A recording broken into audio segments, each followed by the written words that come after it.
Okay, so welcome to the last lecture of the semester. We made it, which is a good thing. Remember, next week, your finals due. I'm looking for assignment 106 and your portfolio on Monday. I will also bring donuts. I'm trying to tempt you guys with donuts, right? And then we'll also have the little evaluation survey for you guys to fill out. And then you're free to stress out about all the rest of the things that you're stressed out over. So today we're going to do an architectural perspective drawing. And so we've already done the elevation, the plan, the section. That was last class. And now we're going to do the perspective. Those are the four major drawing types that you'll end up doing down the road in Studio, which is why I wanted to cover all four of those options. Remember that you're only turning in 3 of the 4. So you should have 3 done already. Today you'll do the 4th, and you'll pick the best 3 to turn in. And it doesn't matter which 3 those are. But that gives you a little bit of flexibility when it comes to grading. So if one of them doesn't turn out quite like you'd like, it's perfectly reasonable. So when I start to think about an architectural perspective, there's a couple kind of key points to this. One, we need to know where we're going to collage the building into first before we set up the view. So previously, I've always gone straight into SketchUp, and I've set up the view so that I was ready to kind of see my building, and then I did my exports. In this scenario, we want to have the flexibility to adjust the building to match the landscape rather than to match the landscape to the building. So we're going to start with the finding the image. Again, if we were actually at a real site, we'd take pictures of the site, and it would be easy to collage in the building to that site. But in this scenario, we're not. We don't have a specific site. We haven't visited the site. We don't have images of that site. So we have to do an image search online to find that. I've pulled up Google Images, and I'm going to search for Yosemite Meadow again. And maybe not.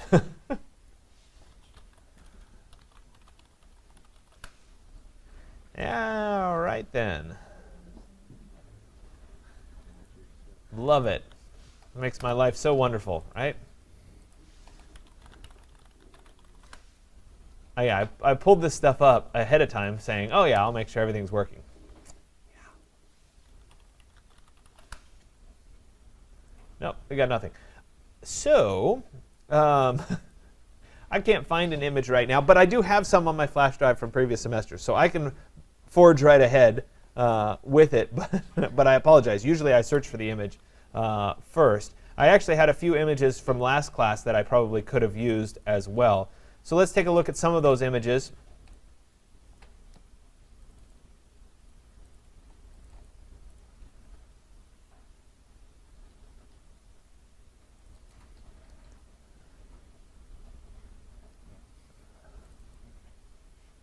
Let me see. So as is typically the case, I tend to download more images than I actually need. So these were some samples that I had downloaded. I'll open them up just so that you can see them. Let me open them in Photoshop instead here.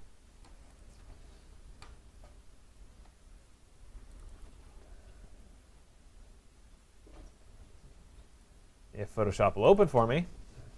It's apparently how the day is going, right? Bless you.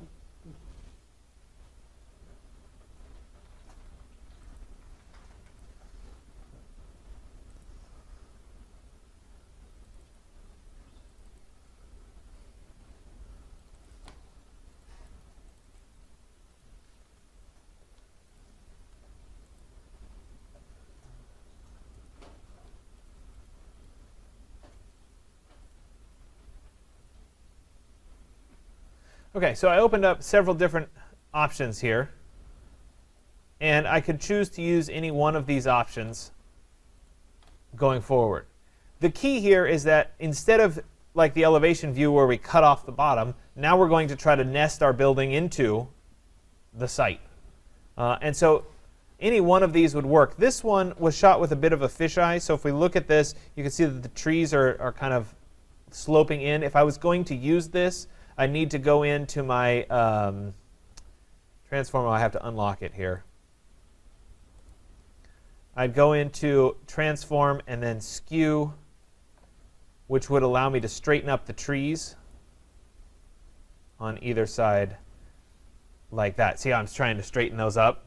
And that was just the angle of the shot. So we need to be a little bit careful with that. Likewise, in this scenario, I probably need to pull these up a little bit taller because the trees got kind of squatty when I did it. But it would take some work to get this view right. So I'm going to pass on that one for right now because of that skew. Some of these other ones, this one's interesting because it has the little boardwalked path.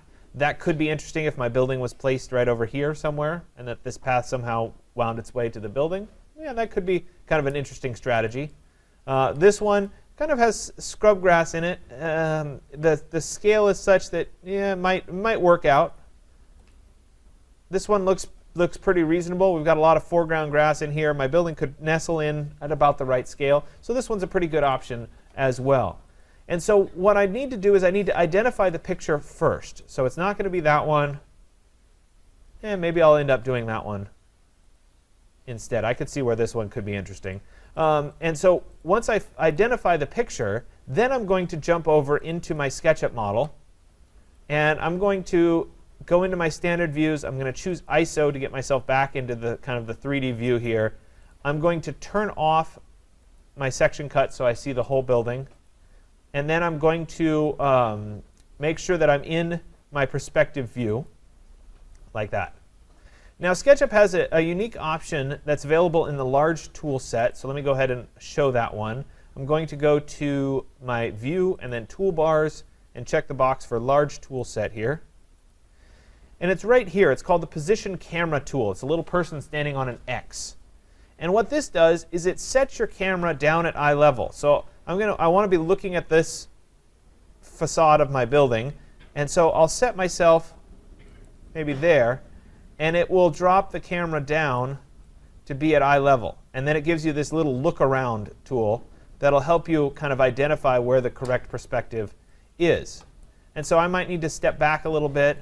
And what I'm doing is I'm evaluating this view against my Photoshop file here. So I need to make sure that my eye level is appropriate. I need to make sure that this lines up, in this case, with the path that's leading to my entry. So if I jump back into SketchUp here, my angle on the entry isn't quite right. So I might need to do some panning, or I might need to reposition the camera. So I might zoom out, come back to my position camera, and go a little bit more in the center, more like that, which wraps that around the side a little bit. Likewise, this needs to go slightly to that side, maybe about there or so. If you're having trouble getting this angle quite right, you may need to export it a few times to kind of test it in the scene. So that's what I'll do right now, is I'll say, yeah, this looks reasonable. Let me do an export. Let me see how it fits into the scene, see if it feels right. I'll go to File. Actually, let me switch into my lines mode. I go into my styles. I'm going to go to my default styles. I'll go to hidden line mode. And I will turn off the section cuts, the section fill, the axes, and the guides. Right there. And then I'll do a File, Export, 2D Graphic. It'll be a JPEG. I'm not using the view size. I'm upping the size. We'll go to maybe 5,000. I'll say, OK, let me choose on my flash drive today's folder.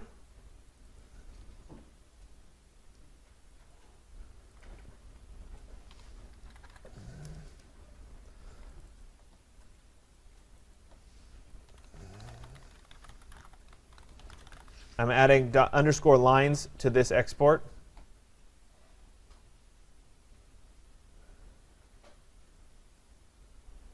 And there it is.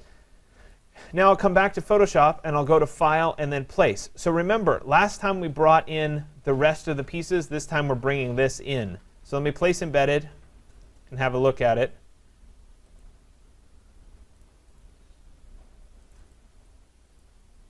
And at this point, I'm just evaluating, is this going to match up reasonably well? I can go to multiply mode so I can see through. It's a little hard to see. Since it's a little hard to see, I might go to screen mode. No, that's not going to help me. Let me go back to my normal, and I'll adjust the opacity down right now so I can kind of see through it. Hopefully you guys can see through it a little bit. And then I'll pull this image down and I'll say, is this lining up where I want it to line up? So I want that to kind of tuck its way around so that this path leads to the stairs there. Does this feel like it's about the right size? I can switch it into, sorry.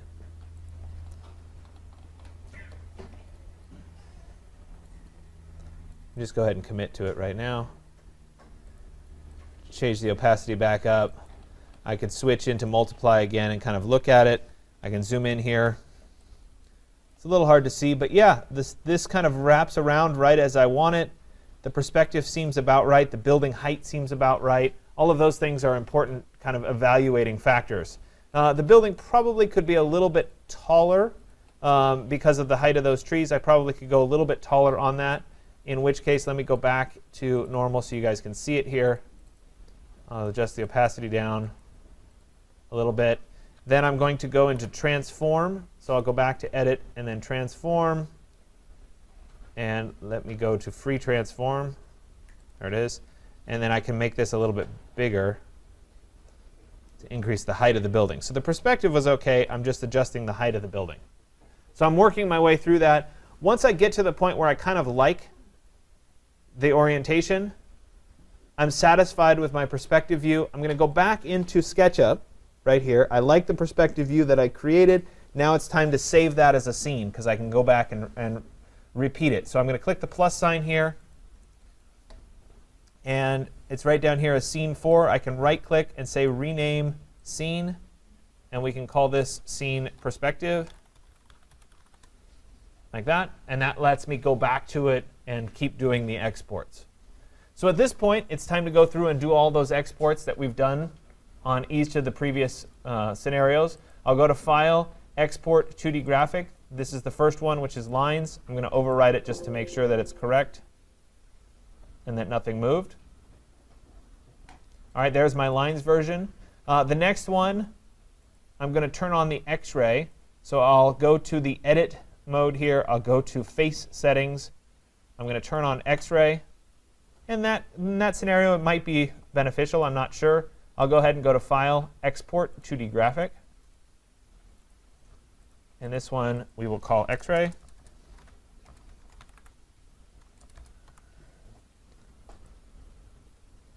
Perfect. I'll turn off Xray when that export is done. And then the next thing that I wanted to look at was the shadows. So I'm going to go to View, and then I'm going to turn on the shadows. And remember, I can adjust the time of day in the shadows drawer, which is right here. I can determine what time of day is on my building. It's a little bit challenging because of the orientation of my building. I'm looking at the north elevation, so most of the elevation tends to be in shadow. Remember, I can change the time of year to adjust how long those shadows are or how short those shadows are. So I'll find kind of a happy medium point. We'll say right about there. But when I export this, I don't want to see the edges. I just want the shadows themselves. So I'm going to go back to the Styles drawer here. And I'm going to go to the Edge settings, this first button, and I'm going to turn off the edges. So I end up with just the shadows being exported. And then I'll go ahead and go to File, and then Export 2D Graphic. And we'll call this one Shadows. And export. I skipped over the guides because I didn't use any guides when I created this, so it's not really going to help too much. We turn back on the edges here. And then we'll go into some of the sketchy edge styles. I'll do the airbrush with endpoints. And again, I have to make sure that I turn off the section planes, the section cuts, the section fill, the guides, and the shadows. And then I'll go ahead and go to File, Export 2D Graphic.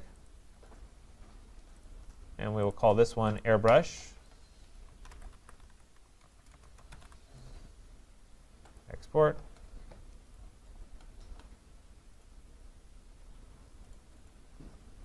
And then the last one was the pen gray.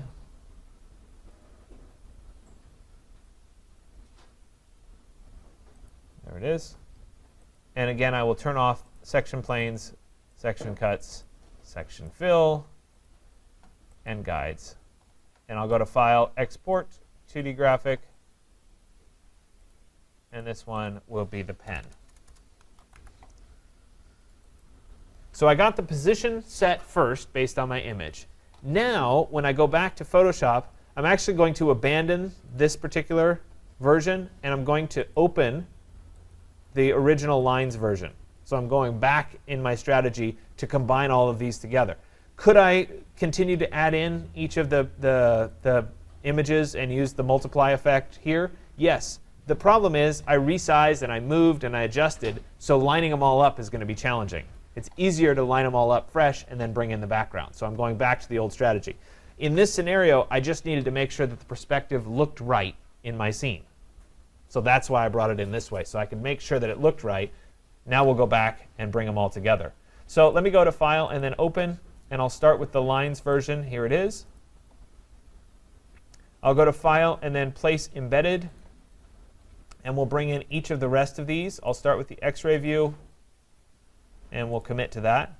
I'll go to File and then Place Embedded. We'll bring in the shadows. I'll commit to it. I'll go to File, Place Embedded, and I'll bring in the airbrush.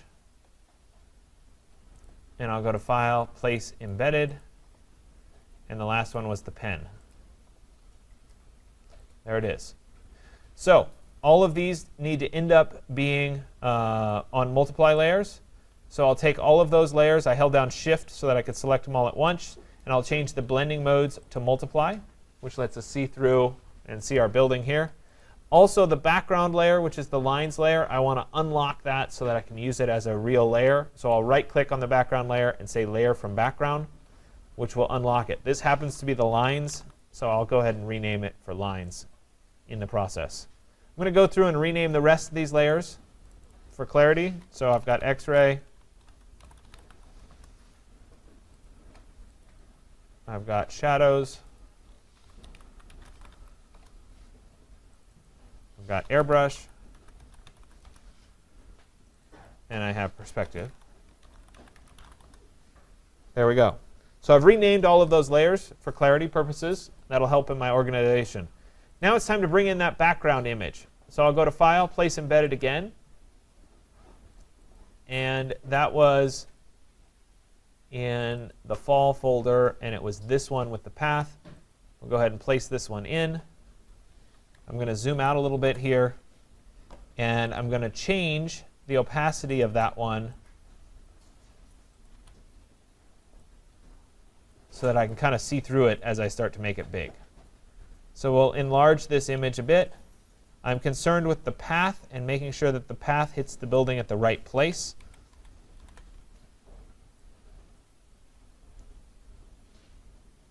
There you go, and I want to make sure the path curves around enough so that it hits that staircase, which is right about there or so. I'll zoom out. Control minus zooms me out a little bit. The scale of the building, does it feel right? Does it feel tall enough? If it isn't, I could shrink the background down just a little bit. And again, I'm going to zoom in here and make sure that that path is hitting at the right spot.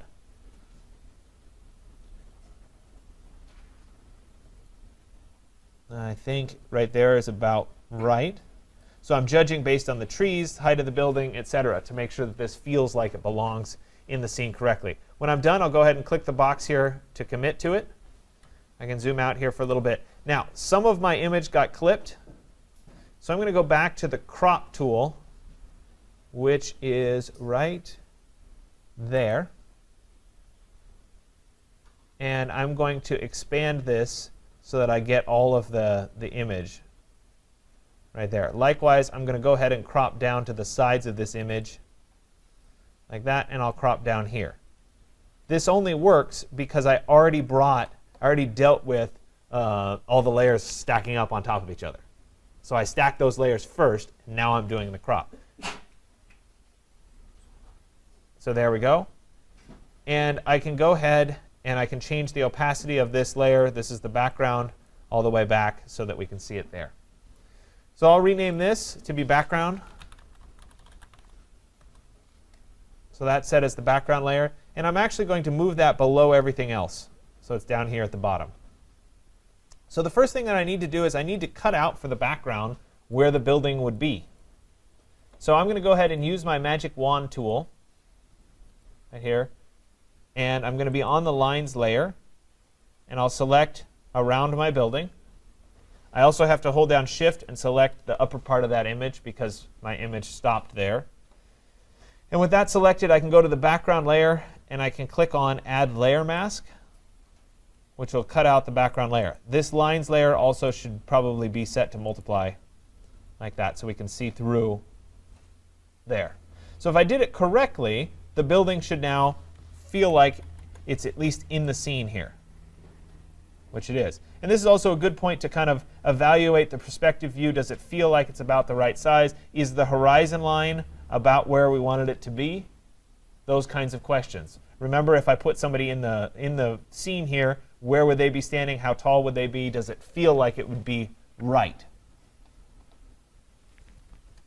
OK, so this is now in the scene. The building, however, still looks like it's floating on top. The X-ray view may or may not be critical. I may take that away for right now. But the building still feels like it's floating on top of the rest of this scene. So it'd be nice if I found a way to integrate that. We're going to use the clone stamp with the grass brush to do that. But it's a little bit more complicated because we need a copy of a piece of this image up on top to do that with. So let me go ahead and illustrate this. So I'm going to take my background layer. I'm going to draw a rectangular marquee that covers the whole bottom of the image. We'll say maybe about like that. With the background image selected, I'll go to Edit and then Copy, and then Edit and Paste. And as soon as I do that, I get a new layer called Layer 1 that is now on top of everything else. And I'll put it all the way up on top. Let me let you see that by itself. See how I copied and pasted that piece? It works seamlessly with the background because I copied it and pasted it in the same place. But let's go ahead now and let me cut out for where the building is. So let me turn on the building. I'll use my magic wand to select around the outside of the building. Whoops, sorry, I have to be on the lines layer.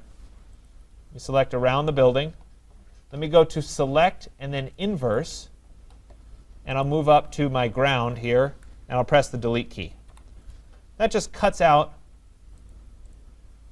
this piece to look like that. So it's been cut out for the building. Do you guys see that? So I took a copy of the background, I pasted it, and I put it on the very top of everything. So it's going to cover up everything else. And then I cut it out for the bottom. We did this with the people, if you remember back when we did people and collage work. I think that was 109, 108, 109, something like that. So now I need to do a little clone stamping. And it may be beneficial for me to turn on a couple of these views just so you can see what it looks like with the building there. I'm going to use my clone stamp tool right here, and I'm going to use the grass brush with it, which again is available in the legacy brushes. So I'll click on the gear here. I'll go to legacy brushes. I'll expand legacy brushes, and it's under the default brushes. And there is my grass brush.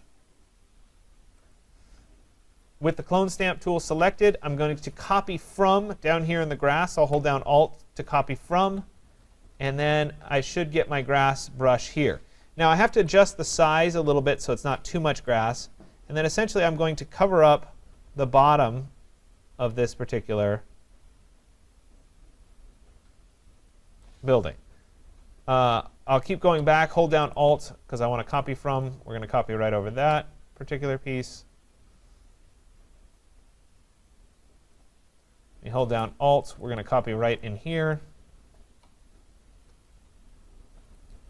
And we're going to cover it up. Notice that because of how this is set up, it's actually covering up the line that goes along the bottom of this image, because this isn't a blending mode and it's on top of all the rest of the layers. If I looked at it without the other layers turned on, we'd see just a cutout with all the little grass pieces there.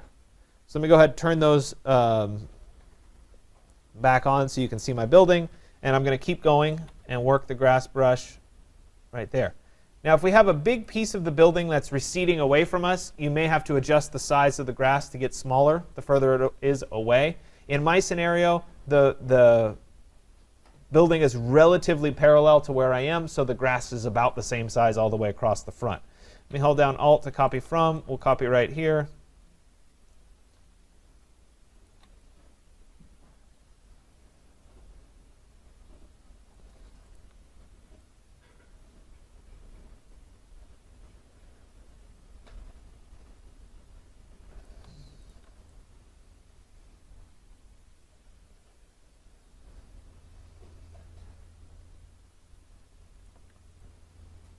All right, that looks pretty good. I've got the grass going all the way across here, like that.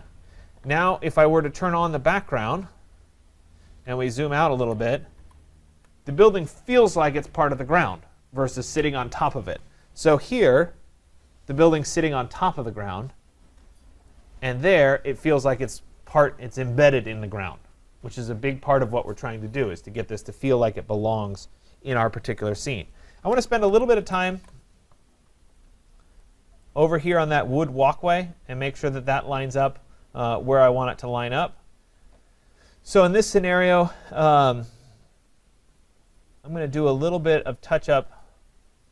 Let me turn off the background here so we see I have just a little bit of that path left. Let me go ahead.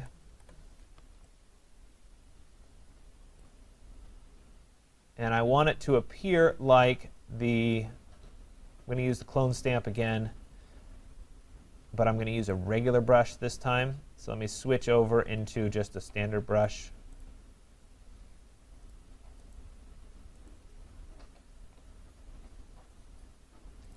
And make this get smaller. I'm going to copy from right here. And what I'm doing here is essentially I'm trying to end that walkway so that it doesn't look like it continues. It stops right where we're kind of even with where this path would be, such that if I were to turn that back on, you can see that it stops versus continuing on. This is a small detail. I just want it to appear as though the path ends right there.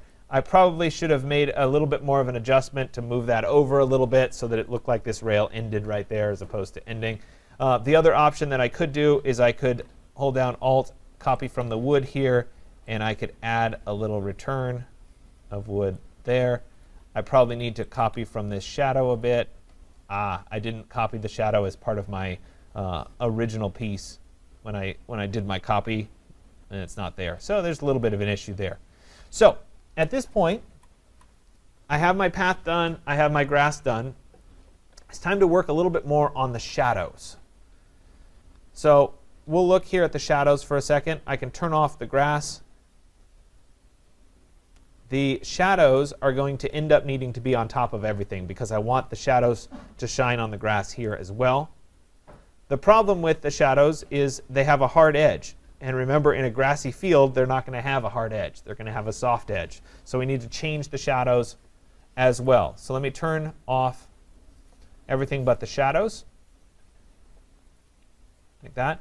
And at this time, it's actually fairly easy because we already have so much white down here at the bottom. All I need is the clone stamp with the grass brush.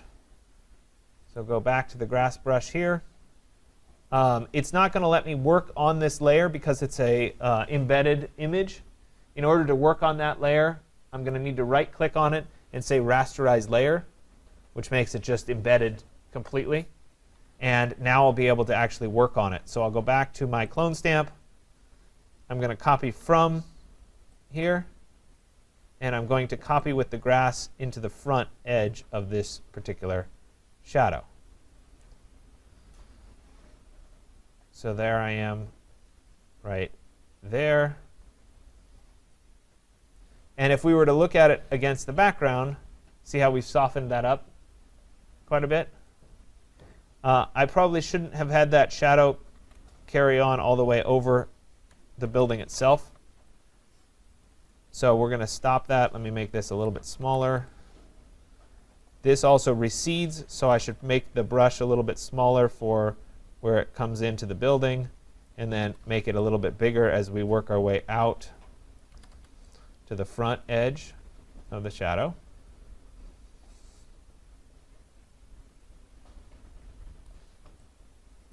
And I'll work my way along the front edge.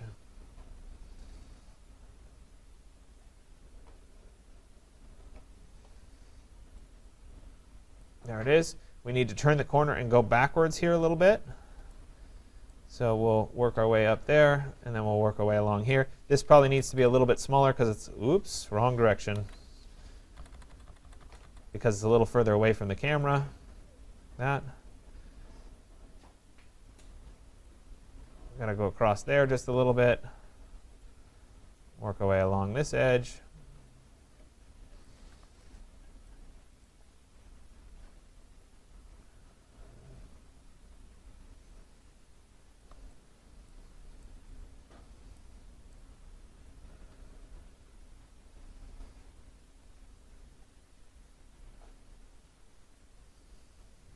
Like that. Now on the back edge of this shadow, it's the opposite. So we need the gray to be standing up. So I'll hold down Alt to copy from, and I'll work the back edge with some of the gray. Like that. This is going to take a lot of adjusting where I'm copying from as I work on it. Or you could create a little fill region of this same gray color to copy from, which sometimes is a little bit easier strategy. The good news about shadows is they don't really have to be perfect. We just get them close. So I needed that edge there. I'm going to go back to the white and copy in the front to kind of close that one off. So you see how the back edge is the gray and the front edge is the white. This right here probably could have a little bit of gray along there. That would then be, we'd cover it up with the white in the front. Maybe about like that. Let's just go ahead and cover that one up like that. Now if I were to turn on the background, and if I were to turn on the shadows, we'd see that it starts to feel like it's integrated. Sorry. There we go. Starts to feel like it's integrated with what we're seeing in the building here. And that's the point. Now, I chose to have the grass go right across there, which is a little bit of a problem. That needs to be a straight line instead of the grass. So I need to go back to the shadows layer like that. And I might need to keep this turned on. Sorry, let me keep this one turned on so I can see where it's happening. I'll go back to my paintbrush this time, which is just a standard brush. And we'll paint using the gray color from the shadows layer.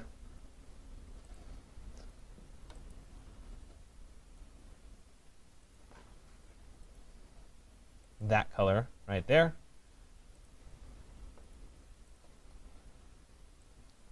And I'm just going to sharpen that up a little bit,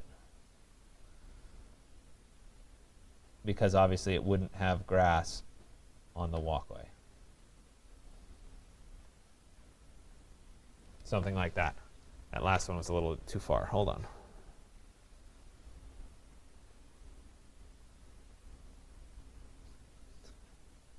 And there it is on the walkway itself. So I'm paying attention to all of these variables as I start to work through it. Now when I turn on everything, let me turn off the Xray. I'm really not liking the Xray so much. Now I can feel like this is part of this particular scene. You guys see how I did that? Okay. So the building feels like it's part of the scene. Now it's a matter of deciding how far do I want to go with the building. Do I want to collage in textures? Do I not want to collage in textures? Do I want to add people? Do I not want to add in people? I always think people is a good idea because it adds a lot of character to your building, and it shows how big the building is and what the scale of the building and that kind of thing. So I'm always kind of a fan of adding the people. But when it comes to textures, it's a matter of personal preference. And so we could do a variety of strategies here. We could do the reflected sky in the windows, which we've done before. I could add in actual materials on the building. I'm going to show you a sample of the material just so you can see how I would go about doing that. But it tends to be a fair amount of work to go ahead and add that in. So I'm going to add a bit of concrete And rather than just doing it along the face here, I'm going to do it on this wall so that you can see how I can deal with the perspective in that wall. So I'm going to go to File and then Place Embedded. And I'll bring in some concrete.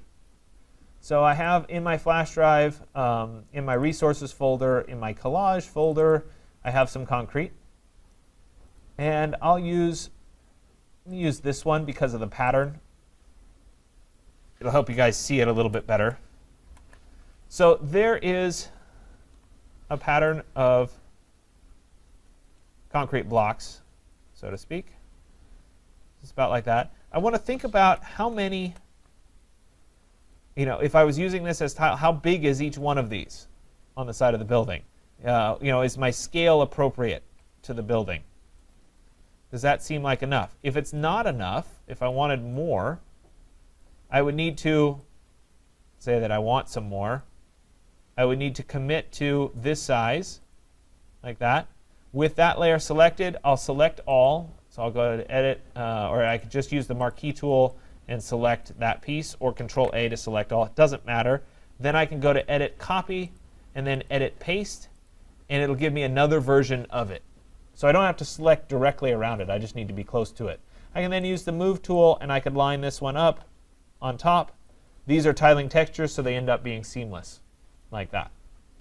It's also possible that I need more of them going this direction. So we'll add another one. I'm just pressing Control-V on the keyboard. So I have those 4 that have tiled together. They're here under this layer plus 2, 3, and 4. I'm going to combine all of those together. I'll hold down Shift to select all 4 of those layers. Then I'll right-click on the layers and say Merge Layers. That merges them into one. And I will call this layer Concrete-Side. There it is. And now I need this to feel like it belongs as part of the building. So I will adjust the opacity so we can kind of see through it just a little bit. And then I'm going to use the Skew. So I'll go to Edit, Transform, and then Skew to adjust this so that it is in the correct perspective of my building. So I have to kind of keep working it over.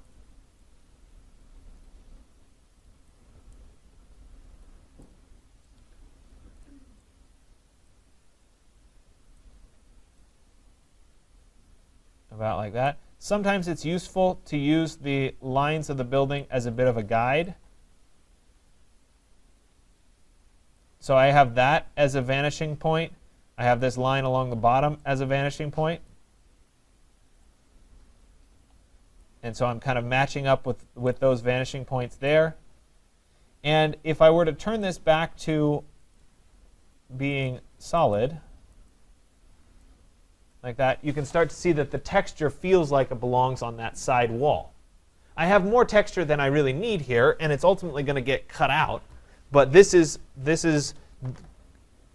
texture is now in perspective for the side of my building. So now that I have that and it's set up in the perspective that I want, I'll go ahead and commit to it. There it is. Now I need to cut it out. So I'll use my lines layer here. Let me turn it off for a second. And I'll use the magic wand to select just that wall right there. With that wall selected, I'll go back up to the concrete side layer. We'll turn it on, and we'll go ahead and add a layer mask to that. And so now the side wall has that texture on it. It's subtle because my building is kind of already gray, and I put the concrete texture on it. If I wanted to do a wood plank texture, on the other hand, I could do it in the same manner. Let's say I wanted to do the wood plank on this side wall. Same thing, I'd go to File and then Place Embedded, and I'd find a wood texture. I don't have one there. I probably have one in Xray. Hold on a second. Sorry, wrong.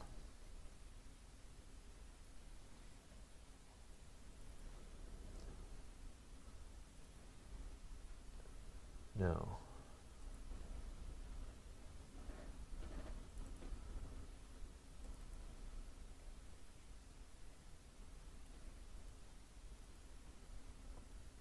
Let's use this.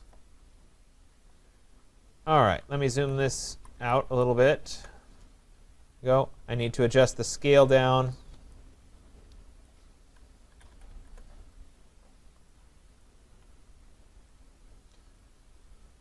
I again need to think about the number of times this wood pattern is going to repeat. So we'll go ahead and commit to that. I will select it, so Control A to select it, Control C to copy, Control V to paste. There's my next version of it. We'll stack that one up on top. One more there, maybe one more on top of that, like that. So I've stacked all of those together. Again, they're all listed here, starting here at the boards. I will right click and say Merge Layers. There you go, they become one. Then I can go to Edit, Transform, Skew. And I like Skew because you're controlling it with just a few endpoints. So let's drop that down. Let's pull this one over. Pull that one over like that. This needs to go down a little bit deeper. This needs to come up more like that. And that's about right for this side. We can go ahead and increase the opacity back again. I'll commit to it. So it's in perspective. I'll use the lines layer here. I'll use Magic Wand to select just that piece. Then I can turn back on my wood texture and I can click on the Add Layer Mask. Oops.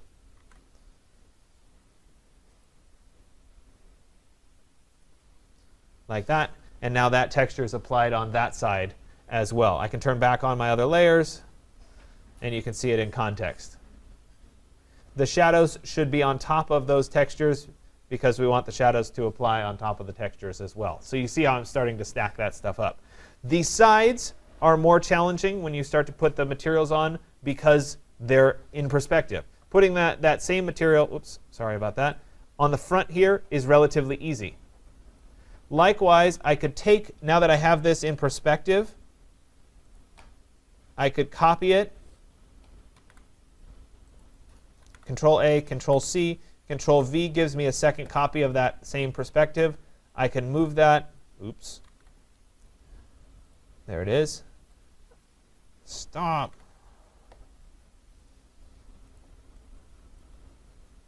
There it is. I can move that same wood over to here.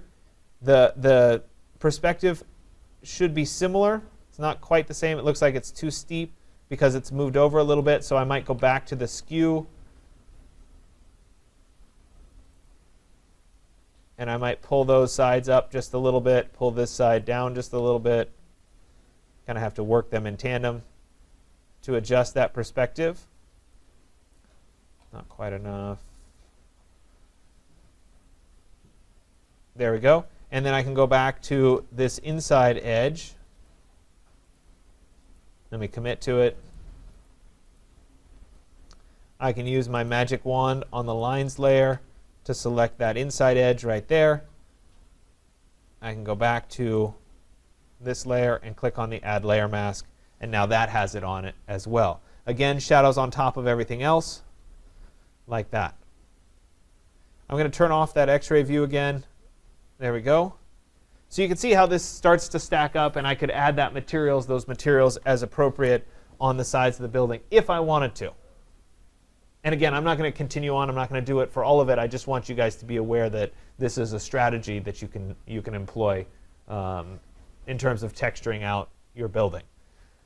It's always a question of how much do you do versus how little do you do. What parts do you keep white or transparent line drawing? I would encourage you not to think that it has to be perfectly photorealistic. Generally on these kinds of drawings, you can never achieve true photorealism. You could just get close.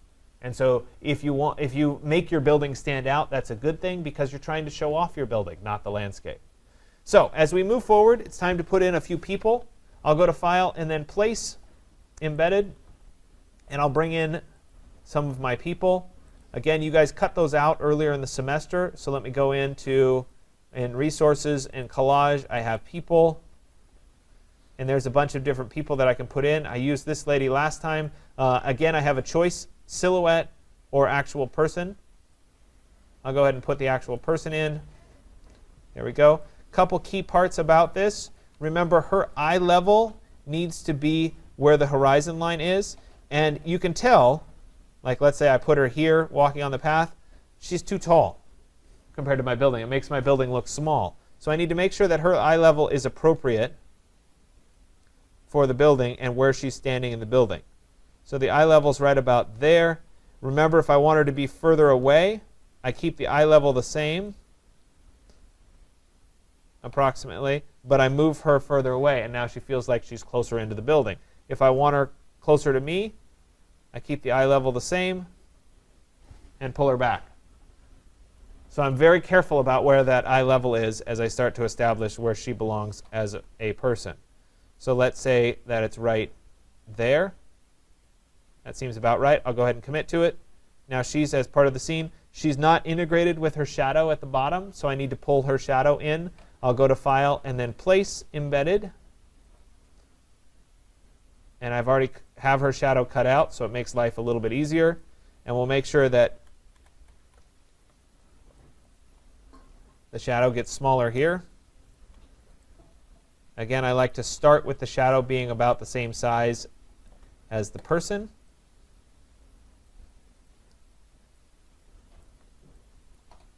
Okay, close enough. The shadow is going to switch to a multiply. Actually, it might be easier to work with it not in multiply for right now.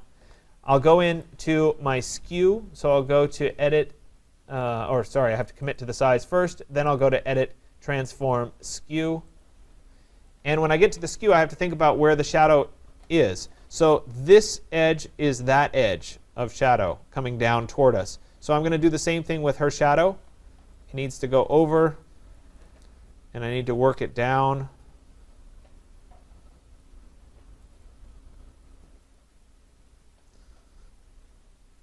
And it ultimately needs to come back toward us, so I'm going to have to flip this over a little bit. Let me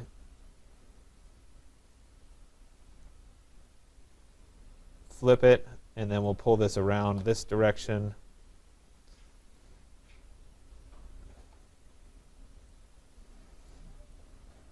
And then we'll start pulling it out to make it a little bit longer, because I'm looking for about the same angle on the shadow.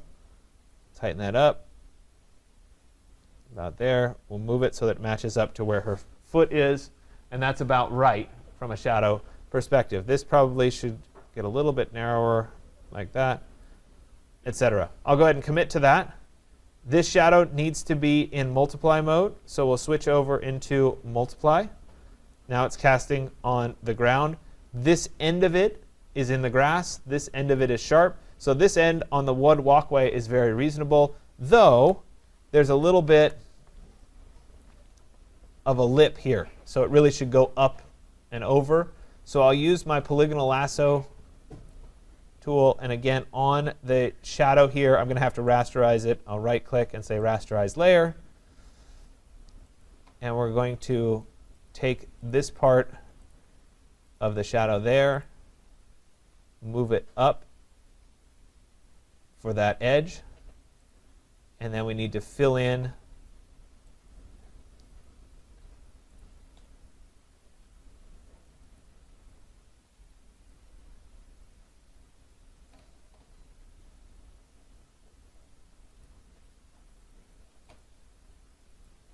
that little piece of the shadow. I will use my eyedropper tool to copy the same color of the shadow. Then I'll use my brush tool to fill in that particular part,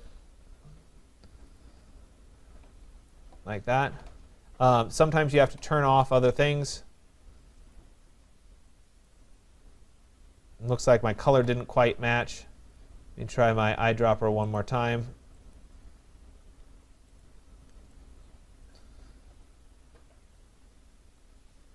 There we go. I'm going to deselect. Looks like I didn't quite cover all of it, so we'll do a little bit of touch up right there, like that. Now when I turn back on, you see that the shadow's going up and over. That's important.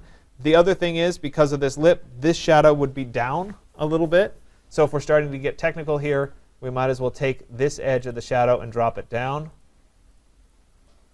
Oops, that was a bad selection. Try that one more time. Like that, and we'll use the move tool, and this shadow would be going back down. Notice I'm moving it straight down as I move it. and then I'm going to end up cutting off this part of the shadow. So we'll go ahead and come back with my selection.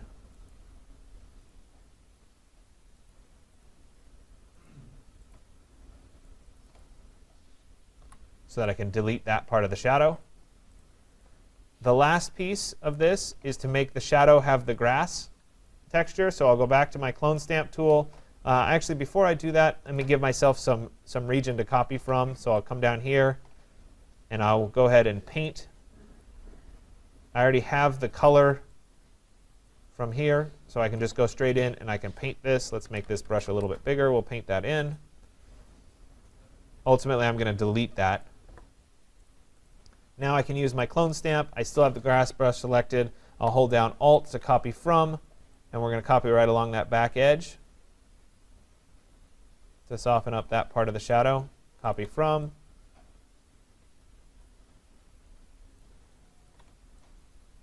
There we go. Oops. Like that. Then I'm going to switch this color to be white. So I'll come back, flip my colors, paint it. So this is now in white.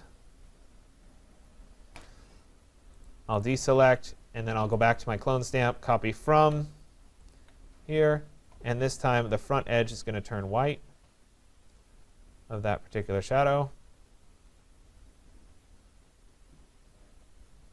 Like that. I have a few other little issues back in there that probably need to go away. In that scenario, I'm just going to go ahead and paint those in white to make that go away. Right about like that. Now when I turn back on the shadows, you'll see that the shadow looks like it's falling in the grass.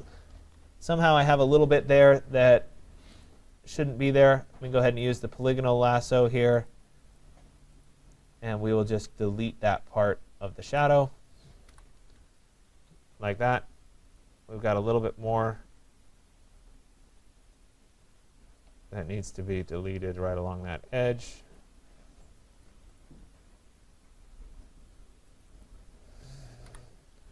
Perfect. Looks like that upper edge right there got a little bit contaminated with my paints. Fix that like that. So now her shadow starts to feel like it belongs with her in the grass. Do you see how I mixed those two? Because it went straight up and over, and then this part fell down. But that's how she feels like she belongs in the scene. And that's an important thing. I did happen to just notice, I should have caught this earlier, that the lighting on her is backwards. So really, she should be facing the opposite direction because of the way the sun is falling. The shadow's still fine, but I'm going to flip her. So let me go back to her being in the color. Technically, the shadow's backwards then, but I'm not going to go back and fix that. I should have caught it earlier. So let me go to Transform, and let me flip horizontal. There we go. That's the correct direction because of the way the light is falling on her and where the shadow is. So I should have caught that earlier. My mistake. The shadow's technically backwards, but nobody's really going to notice, right? So I'll press Control-0 so we can zoom out. And now we see that she's integrated with the scene. I can turn back on the other pieces of my building. There's the shadows. There were my collage textures. I'm going to keep Xray off. And now we can see this in its full context. So from here, I could do things like I could collage in with the windows and do that with the clouds. Again, that's an optional part. But this is where I wanted you to get today in terms of people. And then it's really your decision as to how far you go with collaging textures or not collaging textures, etc. Okay, so I know it's a lot to take in, but we did do a lot of this earlier in the semester. We already worked with the shadows. We already worked with the grass brush. So this is kind of the culmination of everything. It's kind of assembling everything together. The big key elements are getting the perspective in the right angle with the right look. That's really important. The position camera tool will help you a lot in SketchUp to get down at the right angle. The worst thing that you can do is to try to collage it in and to end up having your building more like this, where it doesn't match up in perspective. So you really have to make sure you get down, you're looking at it in perspective, it feels like it's part of the scene, and then you can cover up the bottoms of the building to kind of bring it down, ground it into the building itself. So I know you guys have a lot to do today.